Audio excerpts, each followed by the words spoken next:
I was very young when I visited the Grand Canyon for my very first time on a family vacation, and it was an extraordinary experience for me. I loved it. There I was looking at what they call the monuments of the Grand Canyon, and at the time, nobody really paid attention to the names of the features of the Grand Canyon.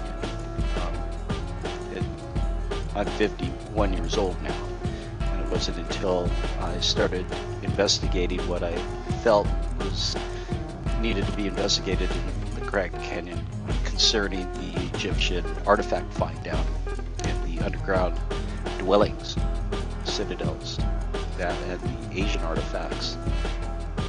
They had hieroglyphics, and they had things that were taken by the Smithsonian Institute in the year 1907 and 1909. 1909 is when the Phoenix Gazette came out with their article chronicling G.E. Kincaid, who was sent from the Smithsonian Institute to do an archaeological investigation there. And that's when it was discovered that Egyptian artifacts indeed were there. But no news from then on. And people talk about that experience. It's wrapped in myth. Very difficult to understand it unless you're connected with the Hopi Indian tribe and other Indian tribes that would tell you otherwise what that canyon really is. And I think that I pretty much discovered just through an intellectual survey of what it might be, and then a little over a year ago, here at the University of Arizona Library, I decided to pull out one of the topographical maps of the Grand Canyon to see if the stars of Orion would match up with any of the pinnacles, the highest peaks, the altitude peaks of this topographical map. Sure enough, it didn't take but about 20 minutes to size that star chart, which I created a transparency out of in Photoshop. And I got the alignment. What seems to really fit are the major stars that are not the belt stars that we find in the Giza Plateau with the three great pyramids. They happen to be the shoulder stars, Betelgeuse and Bellatrix, and then the kneecap stars. I think you would call that the Hunter constellation of Orion. That is Orion, South, and Rigel. And then Mintaka would be one of the stars of the belt system. And those were the major ones. They lined up with Isis Temple.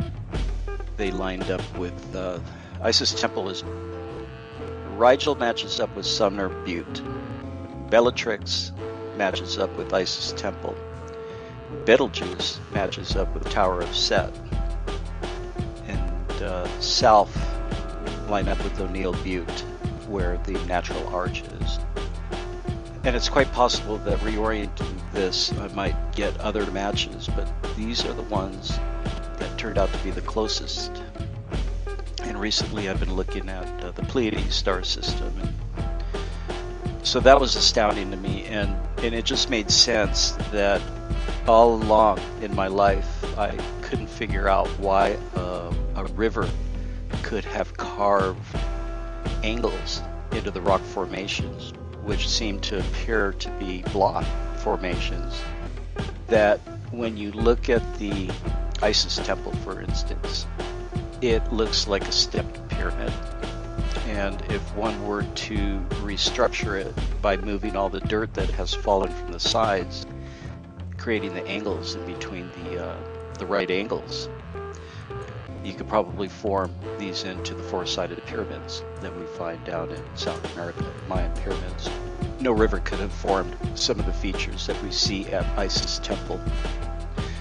At Isis Temple, it appears to be a wall in a circular form.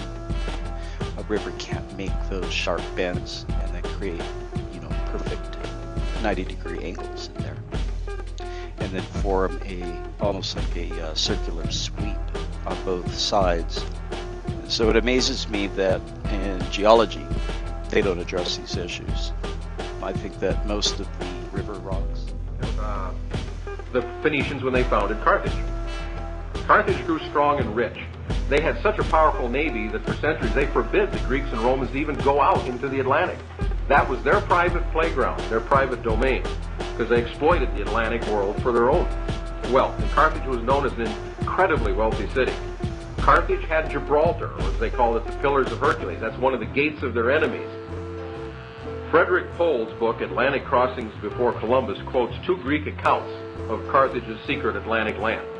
So they learned about it, they just couldn't go see it. One is a fairly respected source, Aristotle. He states, in the sea outside the Pillars of Hercules, the Carthaginians found a wilderness with navigable rivers. Carthage, the master of the Western Ocean, which meant the Atlantic, observed that many people attracted by the fertile soil and pleasant climate resided there. Carthage decreed no one else under penalty of death would be allowed to sail there. They kept the land secret. Another Greek writer wrote, there lies a very great island in the vast ocean, many days sail westward from Africa. The soil is fruitful, a great part of it is mountainous, but there's a large plain watered with several navigable rivers, the Mississippi, the Missouri, the Ohio, etc. The mountainous part is clothed with very large woods. Well, obviously this is North America, and the Greek histories also record that the Carthaginians sent fleets with tens of thousands of settlers out through the Pillars of Hercules. They assumed they were going to colonies in Africa or Europe, but frankly, there isn't a population base there to indicate that that is where they went. And now, through the work of Barry Fell and the Epigraphic Society, we know a lot of those colonists came to our side of the Atlantic. Carthaginian coins, writings, and artifacts have been found in Colorado, New York, Alabama, Georgia, Connecticut, Nevada, and other places. But why are these facts not in textbooks? Well, obviously it's being suppressed. The fact is, the Phoenicians and Carthaginians sailed the oceans for centuries. They knew the world was round, about a millennium before the Greeks learned it. So we have this myth that the Greeks were the founders of all civilization, when in fact, the Phoenicians and Carthaginians would be just absolutely amazed if they could be resurrected now and see that their ancient propaganda was being taught as fact. So we have this myth that the Greeks were the founders of all civilization, when in fact, the Phoenicians and Carthaginians would be just absolutely amazed if they could be resurrected now and see that their ancient propaganda was being taught as fact. They knew the wealth that was out on the other side of the Atlantic and other places. They wanted to scare everybody else away. So they invented those maps you see in the ancient world where it shows these monstrous sea creatures that would just gobble ships, So the Carthaginians invented that to scare their enemies off the ocean.